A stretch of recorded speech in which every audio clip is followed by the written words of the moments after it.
Chaque année, tu reçois 365 jours, 52 semaines, 8760 heures. Chaque année, des millions de personnes rêvent que ces 8760 heures leur permettent de changer leur vie et réaliser des objectifs qui sont complètement fous. Courir un marathon, écrire un livre, construire une entreprise, faire leur premier million, être en couple, s'offrir la finale d'un match important ou d'un concert en carré or.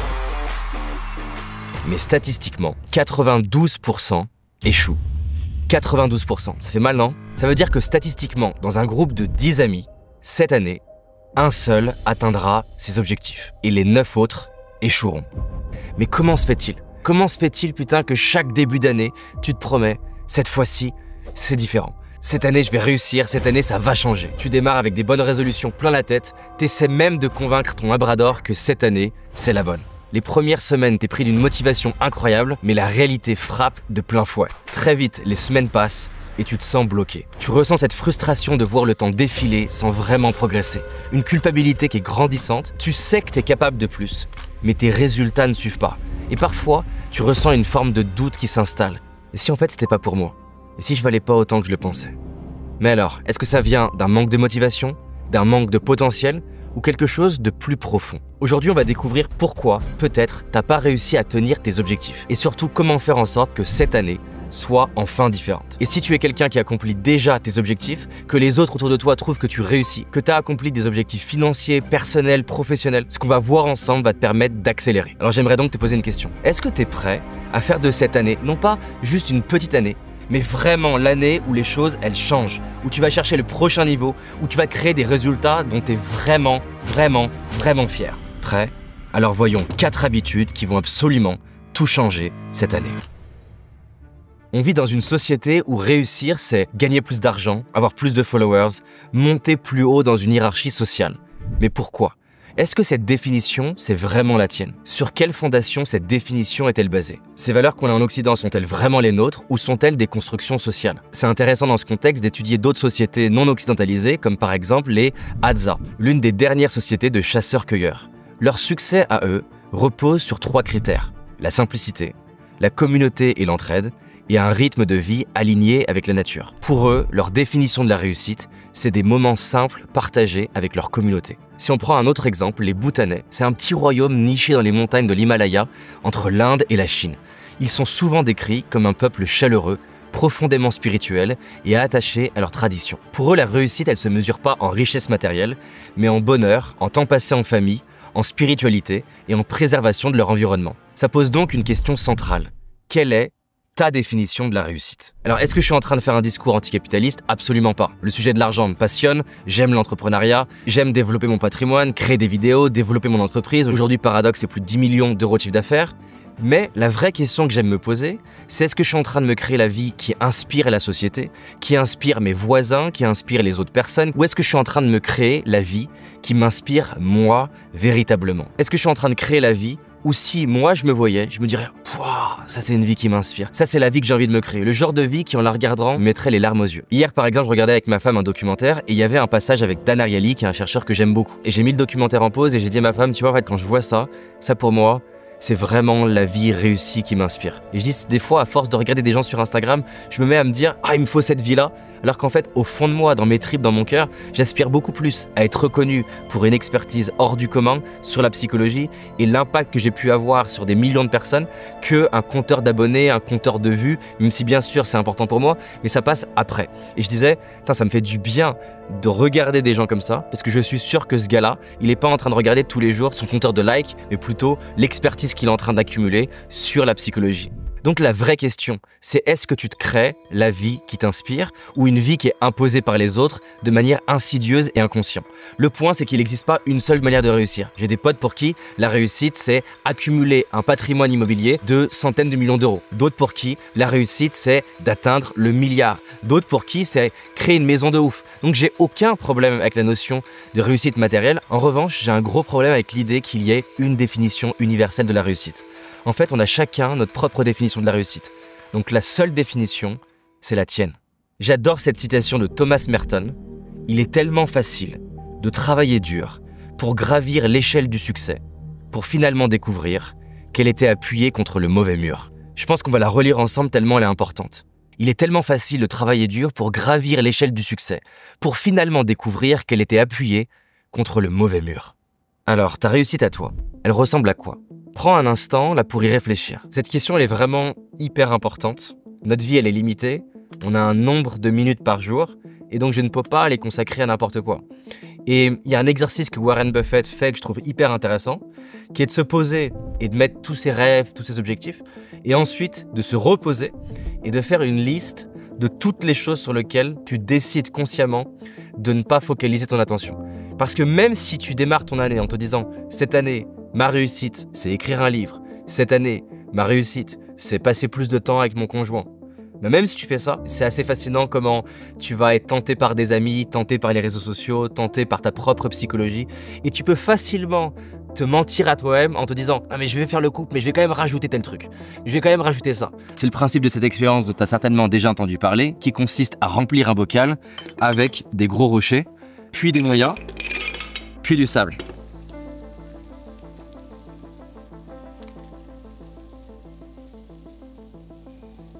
Cette expérience, elle montre l'importance de prioriser ce qui est vraiment important. Mais souvent, ce qui est oublié, c'est que dans notre vie, comme le bocal, on peut faire rentrer un nombre limité de choses. Et j'ai beau essayer de forcer pour le faire rentrer, c'est mort. Donc même si tu les mets dans le bon ordre, tu ne peux pas mettre des rochers à l'infini. Peu importe leur taille, ça finira par déborder. J'aime bien l'exercice de Warren Buffett qui consiste à déterminer en avance c'est quoi le sable et c'est quoi les petits rochers, c'est quoi les gros rochers auxquels consciemment cette année je vais dire non. Parce que si je dis oui à ça, d'avance, je sais que j'aurai pas le temps pour ce qui compte vraiment. La réussite, c'est pas un choix entre l'ambition et nos valeurs. Je t'ai parlé d'autres sociétés, non pas pour dire que c'était la manière de vivre, mais simplement pour que tu te poses la question de construire une vie où tes objectifs extérieurs servent tes valeurs intérieures. C'est donc la première habitude que je te conseille de mettre en place cette année. Redéfinis la réussite selon tes propres termes. Alors maintenant que tu es plus au clair sur ce que tu veux atteindre cette année et que tu as un but qui est vraiment aligné avec ce qui est important pour toi, il y a un risque, quelque chose qui pourrait t'empêcher de faire de cette année ton année. On a tous entendu l'idée de se fixer des objectifs annuels, d'autant plus en début d'année, ça paraît normal. Mais est-ce que c'est vraiment la manière la plus optimale d'avancer? D'où vient l'idée de réfléchir sur 12 mois? 12 mois, c'est pas anodin. C'est ce qu'on appelle le calendrier grégorien. Et on accepte ce calendrier sur 12 mois comme si c'était la seule manière de découper notre temps. Pourtant, c'est loin d'être une vérité universelle. Dans d'autres cultures, comme les Celtes ou les nomades, on structurait par exemple le temps en fonction des saisons naturelles. Le printemps, l'été, l'automne, l'hiver. Parce qu'en fonction de chacune, il y avait des objectifs qui pouvaient être adaptés. Mon point, c'est pas de dire que c'est mieux ou moins bien, mais t'inviter peut-être à remettre en question ce réflexe. Et si 12 mois n'était pas le plus adapté pour toi? Je m'explique. Fixer un objectif annuel, ça pose deux problèmes. Le premier, tu as peut-être déjà entendu parler de la loi de Parkinson. C'est un phénomène qui est étudié en psychologie qui dit qu'une tâche prendra toujours tout le temps qu'on lui accorde. C'est l'exemple typique quand tu as un mémoire à faire ou un projet à accomplir, on te donne 6 mois et les 4 premiers mois, tu es plutôt en mode large. 6 mois. Chill, tranquille, ça va, j'ai le temps. Le 5e mois, tu commences à te stresser, t'inquiéter. Le 6e mois, c'est la panique. Et les 48 dernières heures, tu fontaines au café et tu dors pas. Donc la loi de Parkinson, elle exprime le risque qui est qu'on tend à utiliser simplement l'entièreté du temps qu'on a. Et donc quand on a 12 mois, on se dit « Ah, ça va, tranquille, je verrai plus tard ». Et tu te retrouves en décembre à te dire « Putain, mais en fait, qu'est-ce que j'ai foutu de mon année ?» Le deuxième problème, et qui est aussi lié à notre psychologie et même à notre biologie, c'est que plus ton objectif il est gros, plus il est ambitieux, plus il va te sembler loin, flou, voire peut-être complètement inaccessible. Alors les premiers jours, t'es stimulé en te disant « Oh putain, je vais monter l'Everest, c'est incroyable ». Mais après quelques mois, tu te dis « En fait, c'est mort, c'est trop grand, je vais jamais y arriver. » Tu vois même pas le sommet, tellement le sommet en fait il est loin et grand, il est au-dessus des nuages, tu vois rien. Conséquence, tu fais rien. Imaginer que tu vas garder la même motivation pendant 1 an, c'est illusoire. Parce que pour avoir envie d'avancer, ton cerveau, il a besoin de sécréter de la dopamine. La dopamine, c'est un neurotransmetteur, c'est une substance dans le cerveau humain qui, pour simplifier, te donne l'énergie pour agir, te permet de passer en mouvement. Il y a une expérience scientifique qui est fascinante où on empêche la sécrétion de dopamine chez un rat et ce qui se passe, c'est qu'il est sous-alimenté. Il a un morceau de fromage à quelques centimètres de lui, mais vu que son cerveau ne peut pas sécréter de la dopamine, il n'a même pas l'énergie, la motivation pour simplement se déplacer et manger. Et c'est pas qu'il n'est pas capable de manger, parce que si on lui ouvre la bouche et qu'on lui met le fromage dans sa bouche, il le mange. Mais il n'a pas assez de dopamine pour trouver l'énergie de faire ce premier pas. Et donc il va se laisser mourir de faim. C'est dingue, non? Pour qu'il y ait libération de dopamine, ton cerveau, il a besoin d'une récompense. Au moment où tu manges ce fromage, au moment où tu accomplis un premier objectif, ton cerveau va sécréter de la dopamine qui va te motiver à continuer d'agir. Alors est-ce que tu vois le problème? Un objectif à 12 mois, ça veut dire que ton cerveau va devoir attendre 12 mois pour avoir sa dose de dopamine. Or, notre cerveau fonctionne encore avec une grande partie qui est primitive et qui donc a besoin d'une dose de dopamine bien plus tôt que dans 12 mois. Et donc, le problème d'un objectif sur 12 mois, c'est qu'il n'est pas structuré pour les parties primitives de notre cerveau. Uniquement le cortex préfrontal est capable d'envisager une récompense à 12 mois et plus. Ce qui va générer de la dopamine, c'est d'avoir des récompenses intermédiaires entre ton objectif final à 12 mois et plus et le court terme. Et c'est donc ça qui fait que beaucoup de gens échouent. Alors tu vas me dire, mais comment faire? L'idée, c'est qu'au lieu de subir la loi de Parkinson et le fonctionnement de ton cerveau, c'est qu'on l'utilise à ton avantage, en utilisant une méthode que j'ai appelée les quêtes trimestrielles. Au lieu d'avoir une année de 52 semaines, c'est comme si on réfléchissait à une année qui n'était que de 12 semaines. Alors c'est inspiré d'une philosophie qui est très connue pour ceux qui sont fans d'entrepreneuriat, les OKR. Les OKR, c'est un concept qui est extrêmement simple mais pourtant extrêmement puissant. Tu as certainement entendu parler de l'entreprise de plusieurs milliards Intel qui crée des microprocesseurs. John Doerr, qui est un ancien dirigeant d'Intel, en rejoignant Google, il leur a dit « S'il y a une seule chose à prendre d'Intel, c'est les OKR. » OKR, ça veut dire quoi? O comme objective et KR comme Key Results, qui voudrait dire résultat clé. Ce qui est complètement dingue avec les OKR, qu'on applique d'ailleurs à Paradox, c'est que ça crée une cadence d'exécution. L'idée des OKR, c'est de pouvoir réfléchir en trimestre plutôt qu'en une année. Donc comment tu structures un OKR? D'un côté, tu as le O, l'idée c'est d'avoir un objectif qui est inspirant. Là, tu veux mettre quelque chose qui te stimule, qui te pousse à donner le meilleur de toi-même, qui rien que d'y penser t'inspire. Le but, c'est pas d'être spécifique, d'être mesurable, on n'est pas du tout dans l'idée d'un objectif SMART, dans le O, on veut mettre quelque chose qui soit hyper inspirant à tes yeux. Et donc là, le choix des mots et l'énergie que ça crée est déterminant pour toi ou pour tes équipes. En revanche, on veut contraster ça avec les KR, les résultats clés, qui eux, on veut qu'ils soient mesurables, spécifiques, pour clarifier ce à quoi ressemble la victoire. On veut créer une image mentale si claire qu'il n'y a pas de doute si on a gagné ou perdu. Et cette clarté, elle a pour but de nous aider à savoir quoi mesurer et comment passer à l'action. Les Américains ils disent « What gets measured gets done ». Ce qui est mesuré est accompli. Donc si je me dis j'ai simplement envie de développer ma boîte, ça ne veut pas dire grand-chose. On parle du nombre de clients, on parle du nombre d'abonnés, on parle d'un profit, on parle de quoi? Si tu te dis j'ai envie d'être plus heureux en couple, on parle de quoi? De conversations profondes et impactantes, on parle d'avoir des moments de qualité, on parle de sexualité, on parle de quoi? Donc on veut d'un côté un objectif qui te met les étoiles dans les yeux et de l'autre côté des KR extrêmement précis. Prenons un exemple pour Paradox. Un objectif pourrait être secouer les réseaux et toucher le cœur d'1 million de personnes. Et le KR pourrait être atteindre X millions de vues cumulées sur toutes les vidéos, atteindre 900 000 abonnés sur YouTube et mettre le visage de 1000 de nos étudiants sur notre mur qu'on a appelé le mur des 100 000 rêves. Est-ce que tu vois que d'un côté, dans l'objectif, il y a l'idée de secouer les réseaux qui, moi, m'inspire, ça me donne de l'énergie. L'idée de toucher le cœur d'1 million de personnes, encore une fois, c'est pour me créer de l'énergie, la raison d'être de pourquoi je me lève le matin, c'est pour pouvoir avoir un impact dans la vie de personne. C'est d'ailleurs pourquoi je fais cette vidéo et j'espère que tu mets de la valeur dessus parce que vraiment, mon intention et celle de l'équipe, c'est de pouvoir avoir un impact dans ta vie, que dans 10 ans, dans 20 ans, dans 30 ans, tu puisses te dire, dans les entreprises qui ont changé ma vie, il y en a une, c'est Paradox et je serai éternellement reconnaissant pour ça. Et c'est pour ça qu'on met une obsession de malade mental dans ces vidéos. Et justement, j'ai une bonne nouvelle, on s'est dit qu'on pouvait aller plus loin. Tu le sais, chez Paradox, notre ambition, c'est t'aider au maximum à changer ta vie, vraiment.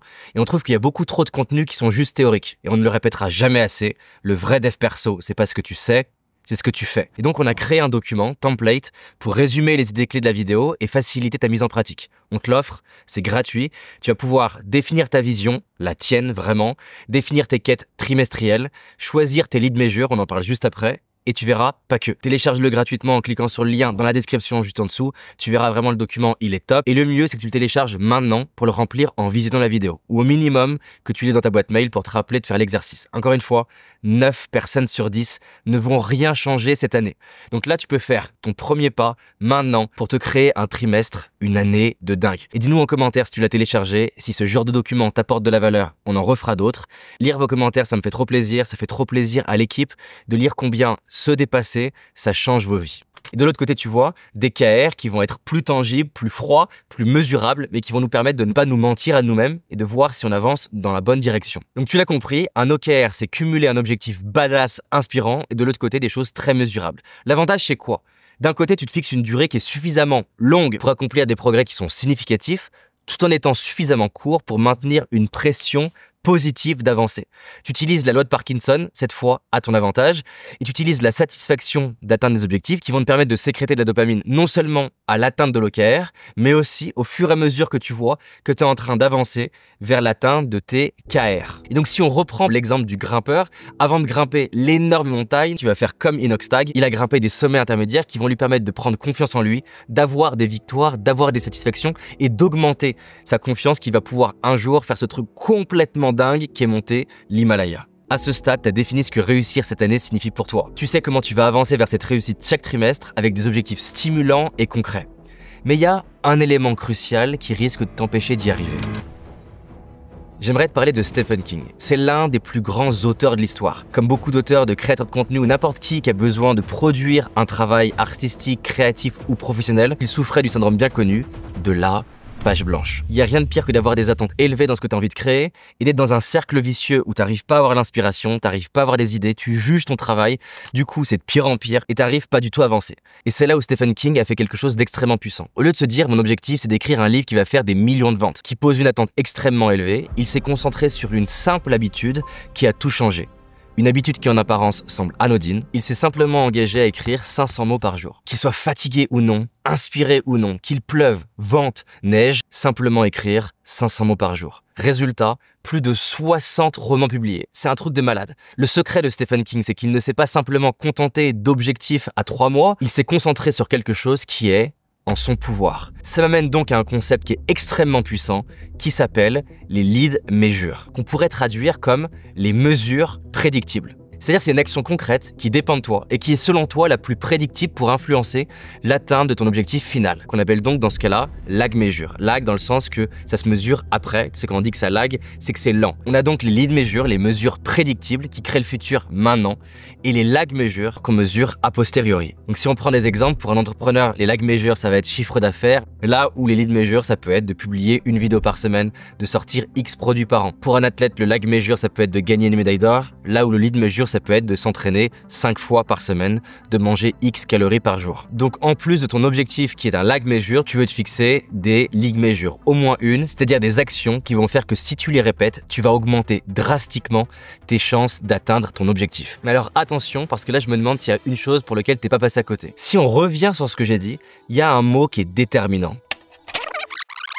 Les lead measures, qu'on pourrait traduire comme les mesures prédictibles. Une lead measure, c'est pas juste passer à l'action.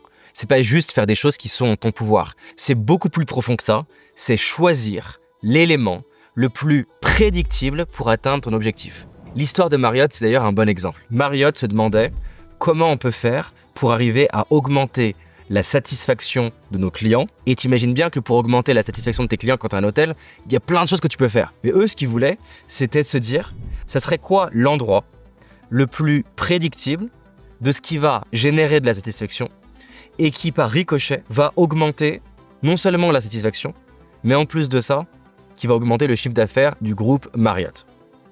Ils ont fait tout un tas d'hypothèses et ils se sont rendus compte d'un truc qui est hyper contre-intuitif. C'est que l'élément le plus prédictible de la satisfaction de leurs clients à l'époque où ils ont fait donc cette expérience-là, c'était le temps d'attente pour récupérer sa voiture le jour du check-out, le jour où tu quittes l'hôtel. Et ils sont devenus obsessionnels là-dessus. Ils ont rajouté des parkings, designé leurs parkings différemment, formé leurs équipes. Ils ont même mis en place une logistique. Et donc, chaque mois, ils étaient obsédés que par un truc, diminuer le temps d'attente des clients par rapport à recevoir la voiture. Et en fait, ce qui est fascinant, c'est que tu vois la courbe de Marriott. Le temps d'attente pour la voiture diminue de mois en mois, suit juste après en décalé la satisfaction qui monte, et suit légèrement en décalé le chiffre d'affaires de Marriott qui explose.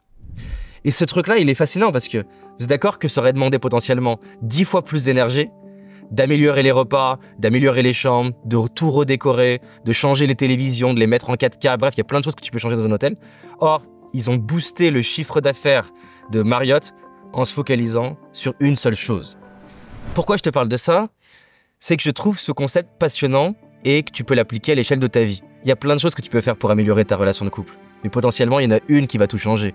Il y a plein de choses que tu peux faire pour donner à tes enfants ce que tu as envie de leur donner. Et potentiellement, il y en a une qui va tout changer. Donc je te pose la question. Quelle est l'action que tu peux mesurer chaque semaine, voire peut-être chaque jour, qui est en ton contrôle et qui peut prédire l'atteinte de ta quête trimestrielle? Pour conclure sur cette troisième habitude, résumons ce qu'on a vu jusqu'à maintenant. Imagine une personne qui a envie de perdre du poids cette année. Le point numéro 1, c'est déjà de s'assurer à quel point elle en a envie et qu'elle choisisse vraiment une vision qui soit alignée avec ce qui est intrinsèque, ce qui est à l'intérieur d'elle. Le point numéro 2, c'est qu'au lieu de se concentrer sur un objectif annuel lointain, elle pourrait le faire en moins d'un an en se demandant ce qu'elle a envie d'atteindre ce trimestre. Et elle va le définir avec d'un côté un objectif qui l'inspire, qui lui donne de l'énergie, et de l'autre côté un élément mesurable qui va pouvoir lui permettre de dire est-ce que c'est atteint ou non. Comme le fait par exemple de pouvoir rentrer dans ce jean qui lui plaît. La troisième habitude, c'est qu'au lieu de se concentrer simplement sur l'objectif final du trimestre, elle va se concentrer sur des choses qui sont en son pouvoir, là maintenant, et qui sont les plus prédictibles du fait d'atteindre son objectif. Par exemple, les études montrent que si tu veux perdre du poids, si tu as le choix entre faire du sport, qui est très important, et l'alimentation, ce qui est le plus prédictible, c'est pas le sport, contrairement à ce qu'on pense, mais l'alimentation. Encore une fois, pas pour être en bonne santé, mais pour perdre du poids. Donc à ce stade, est-ce que tu peux voir que tu as beaucoup plus de chances, parmi ton groupe d'amis, d'être celui ou celle qui réussit? Mais il y a un élément qui est vicieux, qui peut te ralentir, voire même te faire échouer complètement. J'aime beaucoup cette analogie-là, qui est que ton battement cardiaque, tu peux pas avoir une influence directe dessus. Pourquoi? Parce que c'est un système qui est autonome. Là, tu peux pas te dire à ton cœur, ralentis, accélère. On n'a pas accès au battement de notre cœur comme on a accès par exemple au fait de déplacer nos mains, nos yeux, notre corps. On ne peut pas avoir une influence directe sur le battement de notre cœur, mais pas que, sur le système immunitaire, sur plein de choses qui fonctionnent de manière autonome. Pour autant, on peut quand même avoir une influence dessus. Via la respiration, on va pouvoir influencer notre rythme cardiaque. Et c'est un peu la même chose avec nos pensées. On sait que nos pensées et nos idées, elles déterminent notre vie. On sait que plus on va avoir des pensées qualitatives, des idées qualitatives, plus il y a des chances qu'on mette en place des actions qualitatives et donc qu'on ait des résultats qualitatifs.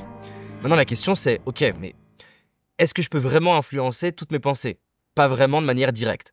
C'est un petit peu comme le battement du cœur. Je ne peux pas, là maintenant, me dire « David est une bonne idée ». En revanche, il y a quelque chose, comme la respiration l'est pour le battement du cœur, que je peux influencer, qui va influencer la qualité de mes pensées et mes idées. C'est ce que je vais consommer, c'est ce que je vais lire, c'est les relations que je vais avoir.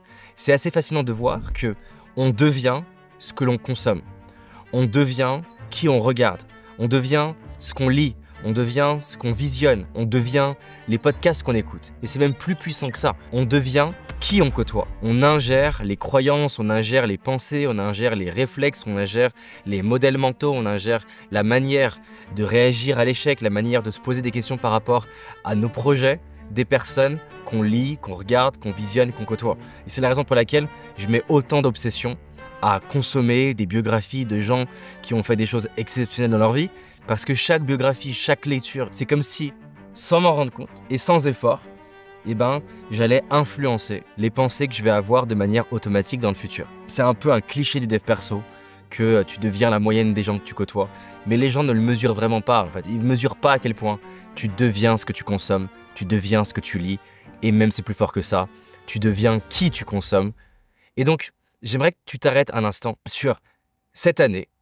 Comment tu peux être encore plus intentionnel pour connecter la vie que tu as envie de te créer cette année et les personnes que tu as envie de consommer. Je vous prends un exemple. L'année dernière, j'ai réalisé, je me suis dit, ok, je ne fais que lire des livres business de gens dont leur projet, c'était de scaler leur entreprise. Alors ça m'a appris plein de choses sur structurer ma boîte, processer ma boîte, automatiser ma boîte, mettre en place des OKR, plein de choses comme ça qui étaient utiles. Mais en fait, je me suis dit, moi, ce que je veux au fond, je vous l'ai dit tout à l'heure, moi, ce que je veux au fond, c'est créer quelque chose d'unique pour le monde.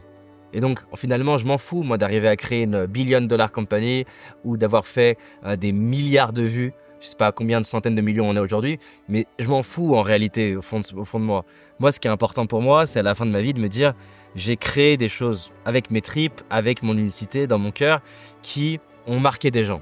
Et donc, je me suis dit, en fait, il y a un problème. Je passe mon temps côté entrepreneuriat à me nourrir de personnes qui ne veulent pas vraiment ça, qui veulent, eux, construire des billion-dollar compagnies. Et c'est ça qui m'a amené à me dire, tiens, changeons mes lectures, je vais lire Pixar, l'histoire de Walt Disney, l'histoire de Steve Jobs, comment ils ont construit certains films de Netflix, parce que je deviens qui je lis, qui je consomme, qui je côtoie. Vraiment, je t'invite à te poser la question de qui il est temps d'aller consommer davantage peut-être ou moins, peu importe, pour aligner ce que tu as envie de créer dans ta vie et tes actions du quotidien, tes pensées du quotidien. La deuxième chose, c'est que c'est une chose de consommer du contenu. Le problème, c'est que la majorité de la consommation aujourd'hui sur Internet, elle est passive. C'est-à-dire qu'en gros, en fait, tu écoutes ton podcast à la salle de sport ou tu es en train de faire ton repassage, tu regardes le youtubeur, tu es affalé sur ton canapé. Et ce qu'on sait aujourd'hui, c'est que tu transformes ta vie non pas liée à la quantité de contenu que tu absorbes, mais au peu de contenu que tu vas réellement mettre en pratique dans ta vie et que tu vas consciemment partager aux autres. Sous-entendu, il vaut mieux apprendre moins de choses, mais le mettre en place dans sa vie et essayer de le structurer avec ses propres mots pour pouvoir le partager à ses amis ou à ses clients ou à des gens autour de soi pour que ça devienne une seconde nature. Et tant que l'information n'est pas passée par le filtre de ta propre vie, de tes actions, et ben ça ne va pas devenir une partie de toi. On veut que ce que tu apprends devienne une partie de toi. Et ça, c'est important. C'est 1. Consommer du contenu aligné avec ce qui t'inspire. 2. Faire en sorte de te mettre dans un environnement. C'est de la force entre autres de l'école de coaching. C'est un environnement dans lequel la mise en place et l'apprentissage de la connaissance est facilité de sorte que tu ne sois pas seul dans ton coin. À toi de trouver ton système. Est-ce que c'est coaching individuel, coaching de groupe, événements, mastermind, trinôme avec des personnes qui t'inspirent. Et c'est la raison pour laquelle on a des gens qui nous disent « J'adore ton contenu sur YouTube. Vraiment, ça m'aide beaucoup en contenu passif. » Mais j'ai été trop content de faire ce programme productivité parce qu'on a été tous ensemble en même temps, avec cette énergie collective, avec ce côté, on avance ensemble.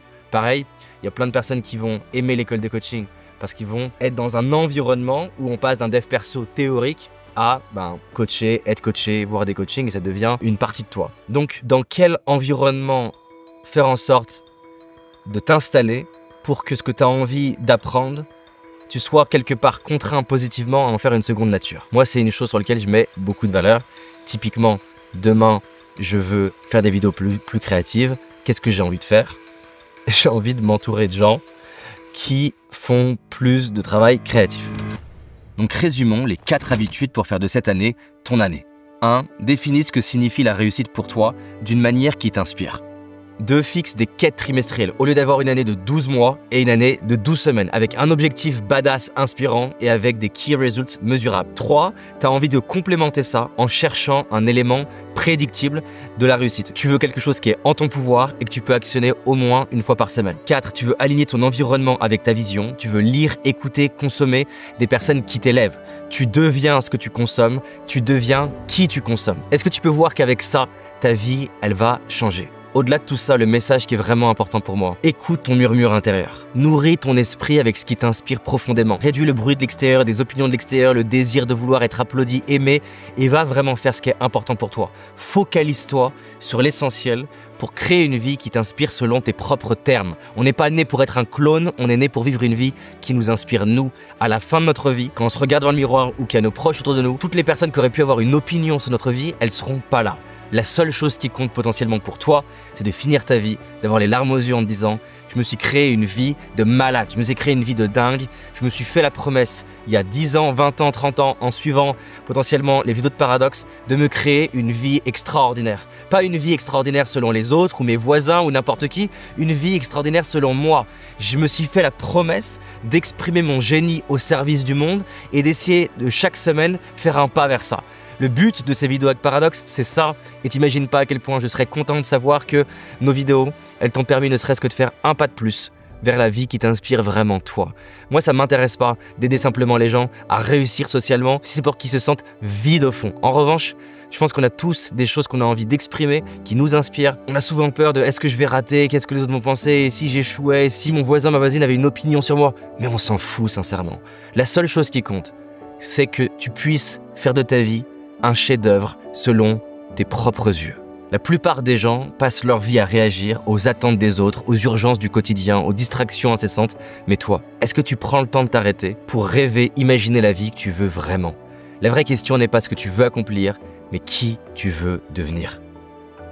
Alors regarde autour de toi, ce que tu fais, ce que tu possèdes, est-ce que ça reflète ce que tu veux vraiment ou est-ce que c'est juste un choix par défaut? Regarde bien là cette année qui s'offre à toi. C'est pas une simple page du calendrier. C'est une toile blanche. Là, dans tes mains, tu as un stylo. Et avec ce stylo, tu peux écrire un des plus beaux chapitres de ta vie et faire de cette année un chef-d'œuvre. Chaque action, chaque choix, chaque victoire, petite ou grande, et même chaque échec, c'est une nouvelle page de ce chapitre qui sera mémorable dans ta vie. Et puis un jour, tu te réveilles, tu regardes en arrière, et ce qui semblait insurmontable est maintenant derrière toi. Tu vois les montagnes que tu as gravies, les victoires que tu as remportées, les échecs que tu as dépassés, les progrès que tu as faits. Et chaque petit pas qui semblait insignifiant t'a mené là aujourd'hui. Il y a des gens autour de toi qui sont peut-être inspirés par qui tu es devenu, parce que tu as accompli. Tu es plus fort, tu es plus forte, plus confiant, plus accompli, tu as plus de bien-être. Et surtout, tu réalises que ce n'est pas seulement le sommet qui compte, mais la personne que tu es devenue cette année.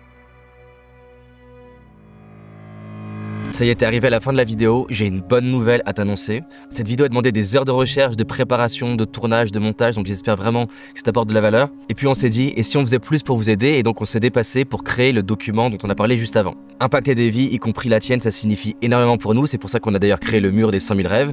Et justement, on a une idée. Souvent on nous dit, seul j'ai du mal à me poser et répondre à ces questions. Seul, j'ai du mal à être vraiment stratégique sur mon plan d'action. Seul, j'ai fait l'exercice, mais je sens que je suis pas allé vraiment au bout de ce qui est possible dans l'exercice. Et clairement, j'arrive à comprendre que les vidéos YouTube suffisent pas parce que je vois bien quand je suis à la salle de sport, je fais pas le même nombre de pompes, de tractions quand je suis seul versus avec d'autres personnes qui me poussent à me dépasser. Et ce qui me frustre, c'est qu'en abandonnant ce genre d'exercice, les gens ne vivent jamais à quel point répondre à ce genre de questions stratégiques, c'est puissant. Et du coup, passent à côté de leur potentiel et s'auto-persuadent qu'ils sont pas capables de transformer leur vie. Donc c'est pour ça qu'on a créé le document, mais on sait que seul, c'est pas évident. Alors on s'est dit, et si on faisait un truc fou? Et si on crée un moment où on avance ensemble? Et si on crée un workshop unique, un moment d'immersion pour répondre à une question? Comment réaliser tes objectifs, être plus efficace sans t'épuiser? Du coup, on a décidé, attention, de vous offrir un workshop. Pendant 3 heures, on va avancer ensemble en direct, en mode squad. Tu vas poser les bases pour que tu clarifies ce que tu veux et pourquoi c'est important avec des exercices pratiques. Tu vas appliquer les clés pour transformer ton prochain trimestre en un trimestre de dingue. Tu vas découvrir ce qu'on a appelé le Strategic Laziness System, l'art d'accomplir davantage avec moins d'efforts. Tu vas avancer avec toute l'énergie d'un groupe qui veut, comme toi, faire de cette année leur année. Donc voilà, le workshop s'appelle Comment réaliser tes objectifs, être plus efficace sans t'épuiser. C'est offert, c'est 100% en ligne, donc tu peux y assister depuis n'importe où. Tu peux t'inscrire en cliquant sur le lien dans la description. Fais-le maintenant, vraiment ça va être un workshop de malade. Les places sont limitées parce qu'on le fait sur Zoom, donc ton année elle démarre maintenant. Il y en a 92% qui vont échouer. Mais toi, est-ce que tu es prêt à faire partie des 8% qui vont faire de cette année un chef-d'œuvre? Cette année n'est pas une année, c'est ton année.